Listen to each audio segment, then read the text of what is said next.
இந்த scrub typhus வந்து எந்தெந்த மாதிரி மனிதர்களை தாக்கும், என்னென்ன வயது கேட்டகரியில் இருக்க மனிதர்களை தாக்கும்? ரெண்டாவது, இப்போ நம்ம வைரஸ் கேள்விப்பட்டு போனோம் டாக்டர். வைரஸ் வந்து கோவிட் காலத்திலேயே வந்து வைரஸ் ரொம்ப அதிகமாக ரொம்ப வீரியமாக ஸ்ப்ரெட் ஆகும் அப்படின்றலாம் பார்த்துட்டு போனோம். அதே வீரியத்தோட இந்த ஒரு பாக்டீரியல் இன்ஃபெக்ஷன் வந்து ஸ்ப்ரெட் ஆக வாய்ப்பு இருக்கா? எந்தெந்த மாதிரியான கேட்டகரியில் மக்கள் வந்து தாக்கும் டாக்டர்? அதான் ஏற்கனவே சொல்லி கொண்டிருக்க பிரகாரம் ஒரு நோயினுடைய பரவுதல் பாதிப்பு 3 காரணங்களை பொறுத்து, சூழ்நிலைகளை பொறுத்து தான் அமைஞ்சிருக்கு. அதாவது ஹோஸ்ட், ஏஜென்ட், என்விரான்மெண்ட்.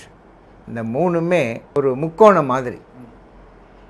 இந்த ஹோஸ்ட்ன்றது பாதிக்கப்படுறவங்க, ஏஜென்ட்ன்றது யாருனால பாதிக்கப்படுது, என்விரான்மெண்ட்ன்றது எந்த சூழ்நிலையில்.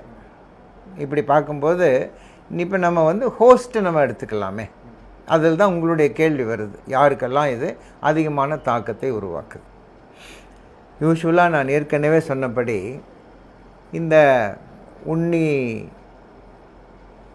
இருக்கிற கிருமி வந்து மனுஷன் வரட்டும், மனுஷனை போய் நம்ம பறந்து போய் தாக்குவோம் அப்படியெல்லாம் கிடையாது.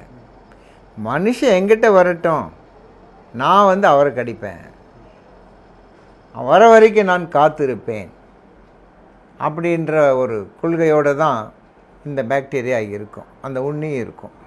ஏன்னா உண்ணிக்கு பறக்க தெரியாது, அது வேணால் இன்னொரு உடம்புலேருந்து இன்னொரு இடத்துக்கு ஊர்ந்து போகிறது தானே.